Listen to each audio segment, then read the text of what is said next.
that is located on the. I knew we had to wait for the voice, all this thumbs up stuff. The town of Hinton respectfully acknowledges that it's located on the First Peoples traditional lands. We recognize this traditional territory to show respect and understanding for those who've walked this land since time immemorial.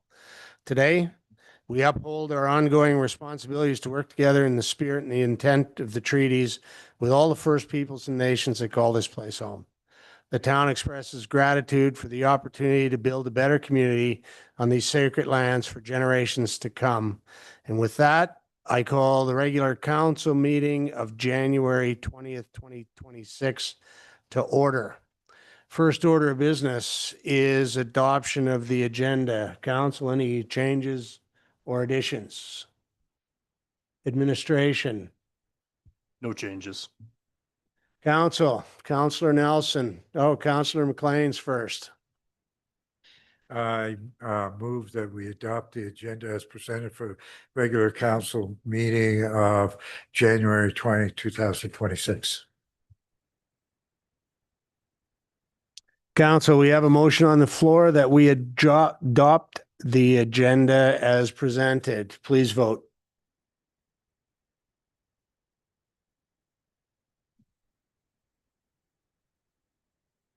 And that is adopted unanimously. Thank you.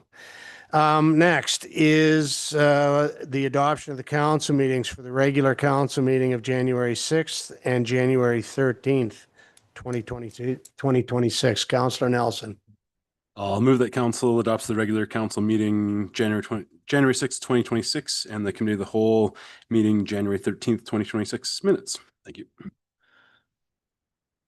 Council, we have a motion on the floor. The council adopts the minutes of the regular council meeting January 6th, 2026, and the committee of the whole meeting January 13th, 2026.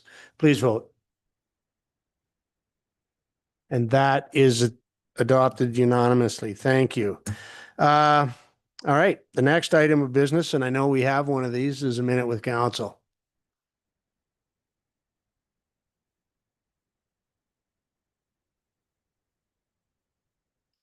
Welcome. We knew you were coming.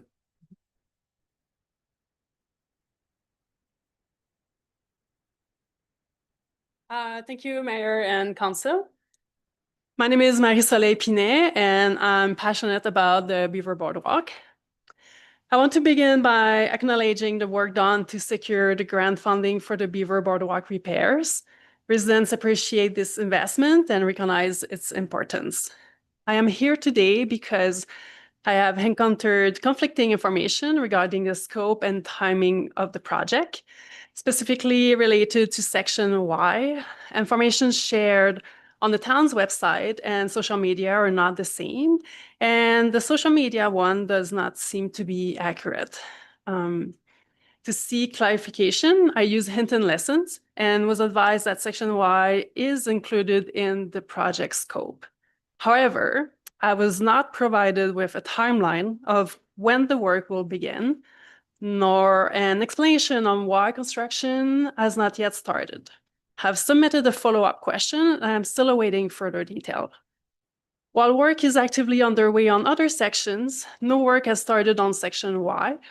There are no screw piles on site, and I was informed by a worker that this section is not part of the current construction contract, and it's still under negotiation. I am particularly concerned because this section is visibly sinking into the water and presents a potential of safety issue for users. I would also like to know that screw piles installation requires frozen ground conditions, making this work time sensitive. Delays could push constructions into another season, increase costs, and prolong the safety risk. I respectfully ask Council, was not Section Y included in the initial contract? And if not, why? When will work on this section begin? And what interim or permanent steps are planned to address these safety concerns? My intent is just to seek some clarity and transparency and timely actions. Thank you for your time.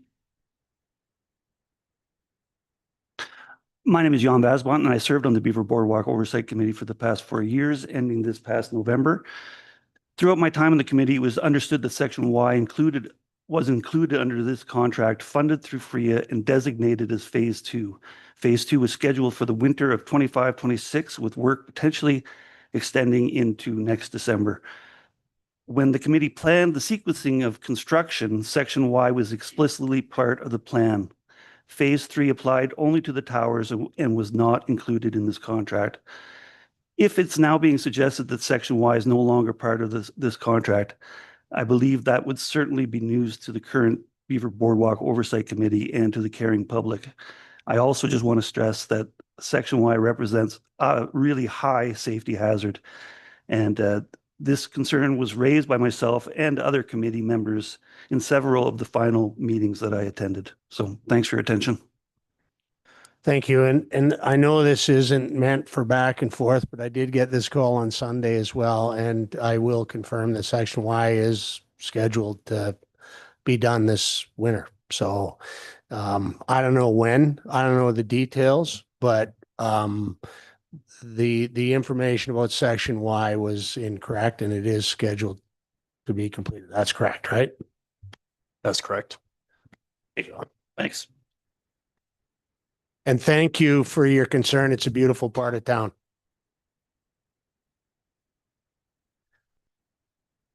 All right, time for our action items and everybody's favorite part of every council meeting. And our first order of business is the CAO bylaw number 1159-1. Administration. Thank you, Mayor, and I will let Hope take the next couple.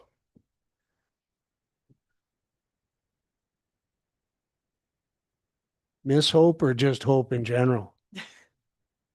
Okay. Carries us through.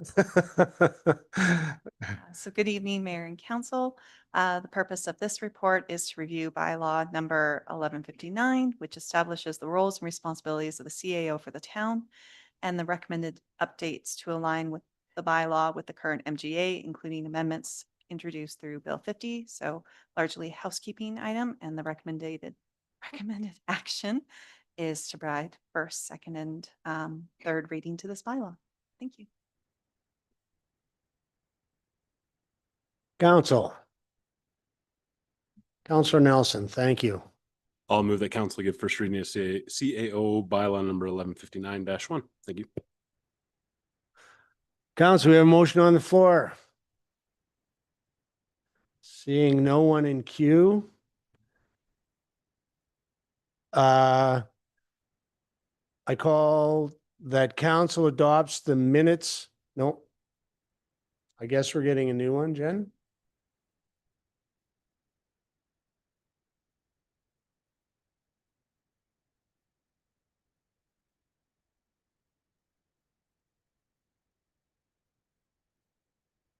Okay, I call the council give first reading to CAO bylaw 1159-1. Please vote. That is passed unanimously. Thank you, everyone. All right, our next order. Oh, no. Council, we have work left to do. Councilor McLean. I move that council give second reading to CAO bylaw number 1159-1.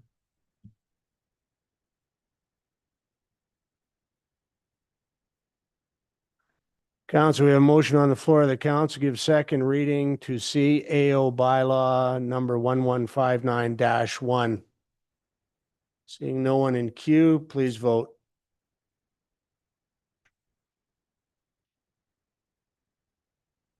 And that's passed unanimously. Thank you. Council? Councilor Dunn. I move that council gave unanimous consent to proceed to third reading of CAO bylaw number 1159-1. Council, we have a motion on the floor. The council give unanimous consent to proceed to third reading of the CAO bylaw 1159-1. Please vote. And that's passed unanimously. Thank you. So on we go. Counselor McLean. I move that council give third reading of CAO bylaw number 1159-1. All right, council, we have a motion on the floor. The council give third reading to the CAO bylaw number 1159-1. Please vote. And that's passed unanimously. Thank you. First order business done. Second order business, CAO performance review policy CL 1111 and CAO recruitment policy number CL 1109 and amendments. Administration. Hello again. So this report presents the required updates to policy number CL 1111, CAO performance review, and policy number CL 1109, CAO recruitment, as directed by council through motion OCM 251028.07. The amendments formally shift responsibility for council recruitment and performance evaluation from the former oversight committee to council and committee of the whole, ensuring both policies remain aligned with legislation and good governance. And in addition to moving the responsibility to council committee, the timelines have been adjusted so that everything aligns with the current council and committee meeting schedule. Thank you. Council. Councilor Nelson. I'd like to move that council approves policy CL 1111, Chief Administrative Officer Performance Review as presented. And if I can speak to it, I spoke to it at standing, but this really allows all of council to be part of the performance review. And although it might seem more streamlined to have a subcommittee or a smaller group, in my experience, it creates just different layers and if anything, more confusion. It's important that all of council works productively with all of administration through the CAO, and this takes one important step towards that. I appreciate it. Thank you. 100% agree. Any questions, thoughts? Okay, we have a motion on the floor and I call the question. The council approves policy number CL 1111, the Chief Administrative Officer Performance Review as presented. Please vote. And that is passed unanimously. Thank you. The next order of business is the Freedom Express Unit 5.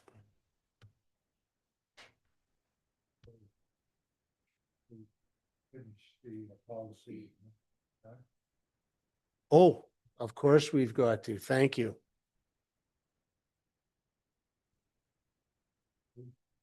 Sure. Well, actually, we need to turn it over to administration if they've got any comments to make as it relates to 1109. Okay, then please do, Councillor McLean. Yeah, I move that council approve policy number 1109, Chief Administrative Officer Recruitment as presented. Thank you, Council. We have a motion on the floor that council approve policy number 1109, Chief Administrative Officer Recruitment as presented. Any questions, comments? Seeing none, I call to question. Please vote.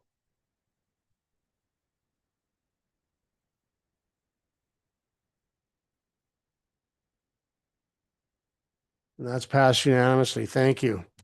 Now we can speed on to the Freedom Express, the Unit 504 replacement. Administration. Thank you, Mayor, and I will turn this over to Mr. McLaughlin. Good afternoon, Council. In front of you is the administrative report for the replacement of the Freedom Express Unit 504. This is a passenger bus that the town uses to pick up the mobility challenged passengers. It's in very important service to our community. We have done our best to fill in after this unit showed a frame failure that is being recommended that we don't repair. We are currently working with the Edson Seniors Transportation Society to rent their spare bus. We're hoping to have that bus here by the end of January so we can resume normal service as soon as we can. And with that, we're asking you to give us a motion adding the replacement of this bus into the 2026 fleet replacement budget at a value of $230,000. Council, any questions, thoughts, concerns? Councillor McLean. Yes, I'd like to move the council approve the purchase of the new Freedom Express bus to be added to the 2026 capital fleet budget for the amount of 230,000, with the fund coming from the fleet reserve. Want to speak to it? All right, council, we have a motion on the floor. All right, seeing no one in queue, then I call the question. The council approves the purchase of the new Freedom Express bus to be added to the 2026 capital fleet budget for an amount of $230,000 with funding coming from the fleet reserve. And with that, please vote. And that's passed unanimously. Everybody's getting along well. The first time this came to council, there was the add-on to pay for the temporary bus. Is that something we need a motion on, or is that covered? We're good? Administration? Through the mayor, members of council, no, I don't believe we need a motion on it because that is already approved by council through the level of service. But what we did do through this report is we're informing council that, depending on how long it takes for this bus to come in and depending on how long it's going, we're going to have to contract a bus through Edson. It could cost, I believe we put the costs at 24 to 36,000. Obviously, if we can find one off the lot, that number will be significantly less, but we don't know for sure what the lead times are. But if council, as long as council's comfortable with that, our level of service is to continue with the service, but it is going to cost some more money. We should have a more exact number that we will bring forward for the spring adjustments. Hopefully we'll have a little bit more clarity on this item. So, Well, I guess we'll have a sense if there is a chassis on a lot somewhere as well by then, yeah, in short order. Yep. You're that's going correct. shopping tomorrow, We will be getting that out as soon as possible. So if council's not comfortable with continuing with our level of service in the meantime, then we would just need a motion to that effect, and we could bring that back. From my perspective, I wanted to make sure it was done if we needed it. All right. With that, then, we move on to the council action pending list. Administration.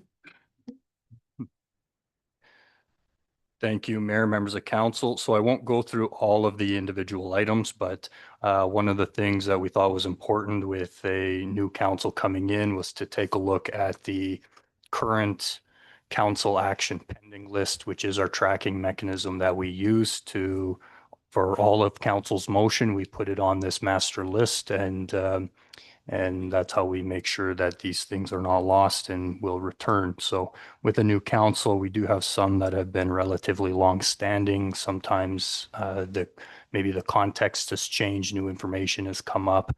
So we have flagged a few as administration in, call it a light red, pink color. Those are the ones that have been recommended in or are included in the recommended action. We also included a few in yellow, and those we just marked as council consideration, where we didn't necessarily feel the need to recommend that they be rescinded, but we did think that those were a few that council may want to consider and talk about if council wishes. We're here for any questions on any particular item, knowing that council, this current council likely was not here for the vast majority of these motions. So we're here for any questions that council may have on these items. Council? Councillor Nelson. I'm going to make the motion as presented, but we can still continue after if there's more questions on other items as well. So I'd like to move that council rescinds motions MD 3193, 3194, 2965, 3585, 3586, 3587, 3588, 3589, 3590, 3591, 3592, 3593, 3594, 3595, 3596, and MD 2031. I actually look forward to maybe a couple others disappearing tonight, but if not, as we get through strat planning, understand where our priorities are, I would love to see a little bit more filtering happen in a narrower scope for administration to carry it over the next 3 years and a bit. Thank you. Thank you. Counselors, we have a motion on the floor. And seeing no one in queue, then I call to question that council rescind all of the motions in that list. Please vote. And that's passed unanimously. Thank you.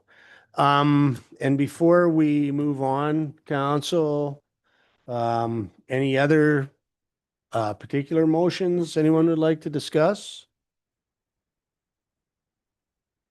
Councillor Dunn. To administration, to Ms. Bourbeau. On the MD 3838, I'm just curious about that one. The action required was that council direct administration to investigate options to diversify delivery of Hinton Listens public. And it says it's in progress. It does say the due date is January 13, 2026. I'm just curious as where we're at with that one. Thank you for the question through to all of council. The Hinton Listens has been a work in progress. We are currently waiting for some of the software upgrades to be finalized before we bring a report back to CAO of where we are at and get further direction. I believe the responses have been better with some of the initial upgrades that happened to the software, but we are waiting for the final pieces to come together before we can really comment on. Thank you. Administration.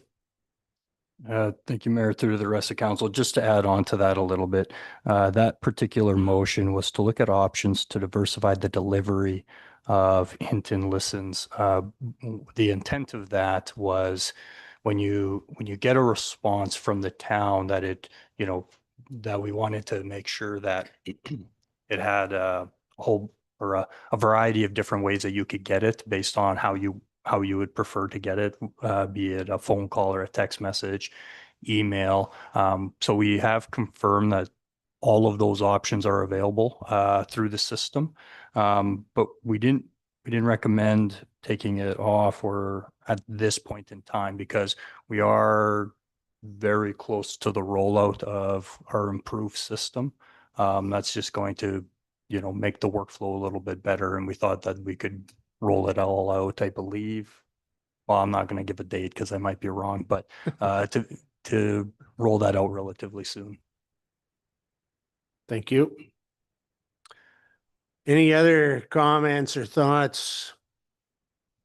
All right, then with that, we'll move on to notice of motion. I know we have one tonight.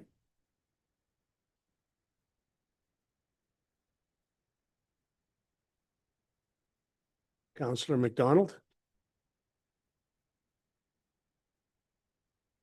Through the mayor, I can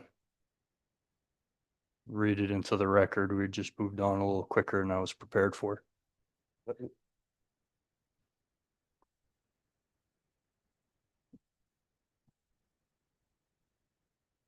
Through the mayor to members of council, we do have a notice of motion from Councillor McDonald that council direct administration to bring forward a review of all council committees to a future committee of the whole meeting. This review shall include committee membership, financial implications, and consideration of establishing a new committee representing recreation center users. Thank you. All right, so that's for next meeting. And with that, then I guess we move on to reporting. And maybe I can start at my right, Councillor Dunn. Thank you. I attended a Youth Advisory Council meeting, and one of the topics was their to determine what their project was going to be working on. And after some discussion, they decided to work on promoting mental wellness in the school. And we really haven't decided on details, but that's their goal. And the secondary one, there was some discussion about maybe attending Pine Valley and doing some evening session there with maybe playing bingo or something like that. But they felt that that could be done in an evening session and not have, wouldn't be a big time consumer. So they were going to contact Colleen at Pine Valley and get some information. So that the main project will be mental wellness at the school, promoting that, and then the secondary would be attending Pine Valley. Thank you. Thank you. Councillor McLean. Yes, I attended the Public Advisory Committee. My first meeting. I want to thank the committee for welcoming me. They had a strong fourth quarter in the pulp mill. They are in the process of running a number of projects, but the one that we had a presentation on was Mondy's Hinton Expansion Project, which this part of it was to deal with the Alberta Utilities Commission process for additional on-site generation. So basically, it's one of the steps that you need to take to modernize the mill moving forward. So it was quite informative, and I really enjoyed it. Thank you. Councillor Charlton. Really nothing to report other than I wasn't here to wish everybody a happy new year, so I missed out on all of that, but I missed you all while I was away. I'm glad to be home. Sure. I did. Councillor McDonald. Nothing to report. And Councillor Nelson. Oop, there you go. Thank you. Just had last week a Community Futures Northwest chairs meeting and executive directors. So it's interesting to kind of gather all of the chairs and kind of look at what is happening with Community Futures. There's a lot of change with mandates, with fundings, definitely a push to kind of work remotely. There's really limited budgets, but really limited flexibility in what Community Futures is able to deliver. So general feeling that there's definitely some hands tied, but also with different things coming down from Prairie Scan, also some kind of energy behind what might be coming. So it's been an organization that's been pretty static for quite a few years, especially since COVID. So we'll see what comes out of that. And then Thursday we have a board meeting. Thank you. Councillor Chambers. Thank you. Can you guys hear me? Yes. Okay. Councillor McDonald and I received a fourth quarter update from the Northern Rockies Museum. There's just a couple highlights I'd like to share. So one of the things that they did is they started on the project to renew their kindergarten to grade 3 school programs to match the new kindergarten to grade 3 curriculum. So with the curriculum changes, the museum wanted to make sure that they're in line with what's being taught and that their programs stay relevant. So that's great.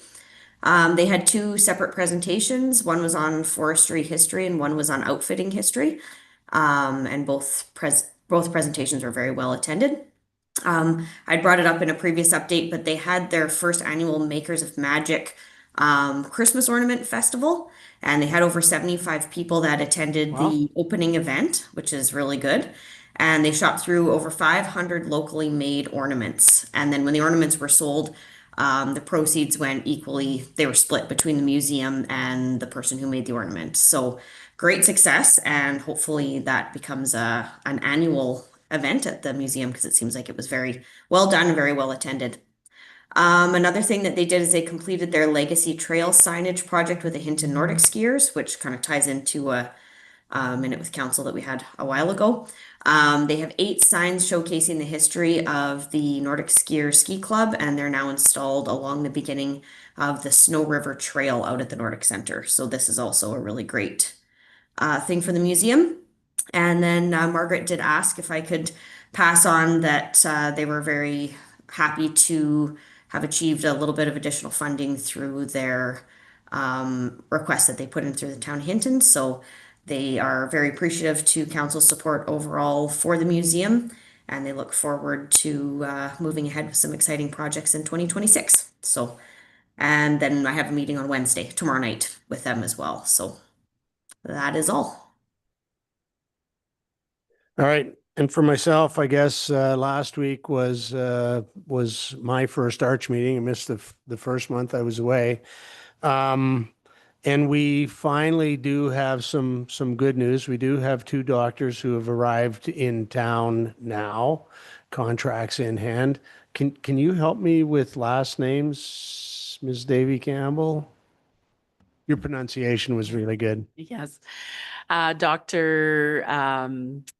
Francis Nwosu and Dr.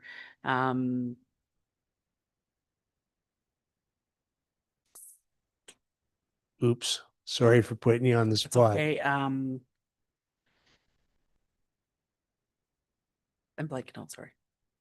I meant to call ahead and Yes. get those names ahead of the meeting. So my apologies for putting you on the spot, but we're going to learn more about them next week. We're going to try and take them out for dinner. So we're just really happy to have some doctors show up in town. Okay, please. Dr. Dina Al-Asadi. There you go. All right. And a third that Arch continues to work on that isn't done yet. So we are beginning to see some results.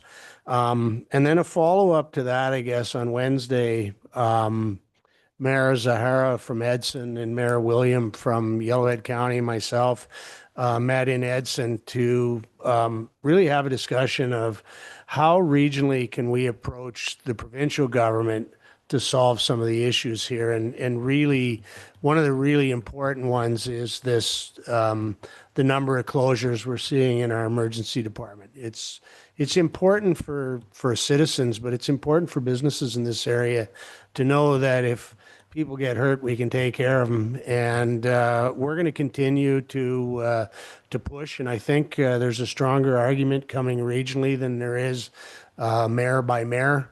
And so we've undertaken, Zahara Williams and myself, to meet quarterly so we can stay engaged on things and work where we can regionally. The other meeting that I attended, so I'm part of the Mid-Sized Towns Mayor's Caucus. It sounds a little convoluted, but it's really important. And mid-sized towns have a disproportionate issue when it comes to fixing infrastructure. Bigger centers can generate the capital required to do those sorts of things. Mid-sized towns have a tougher time. So we're now, I think, 41 of the 82 or 38 of the 82 towns in the province, and we would like to get to be 75% of all the towns coming to the province as a group. So we've come up with a request, how that request would be processed amongst the communities, and I do think it regionally is the way to work with the provincial government, and that's what I did this week. All right. Mr. Panasiuk, what were you doing this week? Thank you, Mayor. I don't have anything to report this week. All right, thank you. One last motion, council. Councillor McLean.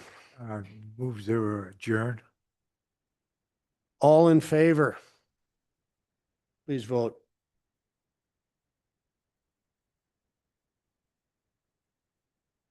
It was like world record time.